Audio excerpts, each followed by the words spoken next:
Chanukah Sameach. I'm Rabbi Joel Dinan from Lake Park Synagogue, and I'm going to share with you a brief how-to on lighting your Chanukiah. Now, there are a number of different customs, and I will share my family's tradition, which happens to be the Ashkenazi European or Eastern European tradition, which is the custom of many American Jews. But if you have a different tradition, then please do that. My hope is also that as you watch this video, you'll actually be able to light your Chanukiah along with this video if you need a little bit of help and guidance. There's a custom that unless one is actually saying a blessing or reading from the Torah, one doesn't pronounce one of the names of God unless it's for the sake of education. So I'll say at the outset that when I say or sing the blessings, I will say the name of God as I would when I'm saying the blessings. So again, you can follow along with it. Now, again, I'm going to mention some of the customs of my family and very typical for many Ashkenazi American Jews. So the first one is that your Chanukiah, you can have almost any kind of Chanukiah as long as it has 8 holders that are at the same height, so you can tell each of them apart. So if you have a Chanukiah where they're all over the place or at different heights, not going to cut it. And then you need a 9th one called a shamash, the helper, the servant, that's separate. The 8 ones represent the miracle. They are the commandment, the mitzvah, the main thing that we do on this holiday. And the shamash is there only to serve as a helper, as a little bit of extra light to light the other one. So they need to be separated. Now this will be confusing because I'm facing you, but if you are facing the Chanukiah, so other than putting one candle in the shamash that you'll take out when you're lighting them, if you're facing the Chanukiah, you want to start adding candles from your right. So on the first night, the first candle will be to your far right.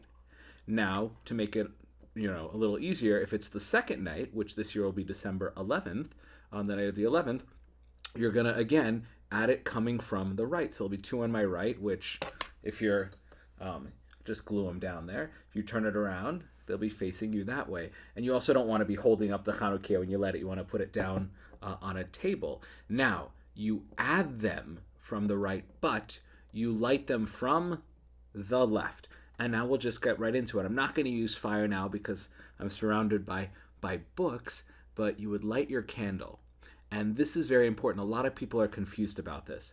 You say all of the blessings, all of the brachot, before you light the candles. Now, on the first night of Chanukah, there are 3 blessings. The one over the mitzvah, the commandment to light candles.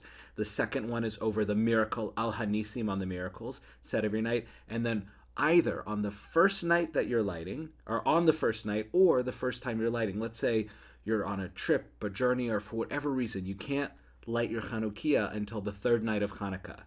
You would do 3 candles. You do whatever number of candles there are for the night, but you would say the 3rd blessing, Shechianu, on whatever the first time you're lighting the Chanukiah is.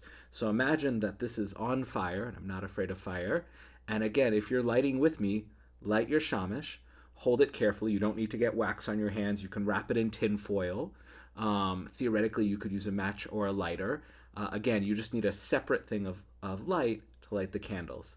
And you begin, Baruch atah Adonai Eloheinu melech haolam asher kitshanu b'mitzvotav v'tzivanu lehadlik ner shel Chanukah.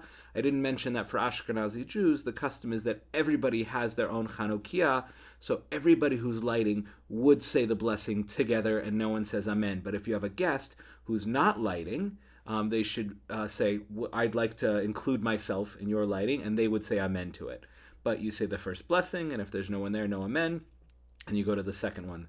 Baruch atah Adonai Eloheinu melech haolam she'asa nisim la'avoteinu bayamim ahem mazman hazeh. And then either the first night or the first time you're lighting the Chanukiah.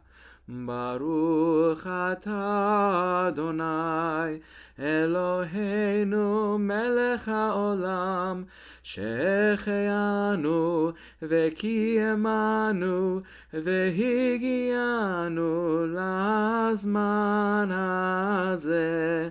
Then you start lighting the candles. Once you've lit the first candle, you don't speak until you light the first candle, but once you light it, again, starting from the left, which could be all the way on the left on the 8th night, but as soon as you light the first one, there's a song that you can sing about the candles. Hanerot halalu anu madlikin, hanerot halalu anu madlikim, al hanisim ve'al haniflaot ve'al hatshuot ve'al hamilchamot, she'asita lavotenu, she'asita lavotenu, bayamim hahem, bayamim hahem, bayamim hahem, bazman hazeh. If you're worried about your candles falling over, you can always use the shamash to melt the bottoms a little bit so they stick in. I personally like to use these pre-made cups of oil. They burn for much longer, and the proper time for lighting the Chanukiah is about 20 minutes after sunset, but you want it to last until 3 stars nightfall. So you want the candles to last at least a half an hour to an hour. So birthday candles are kind of okay, but usually won't last long enough, and oil can last for several hours. But no matter what you light with, it's going to be perfect because you know what? There could always be a miracle. So with that, I wish you all a Chanukah Sameach and be well.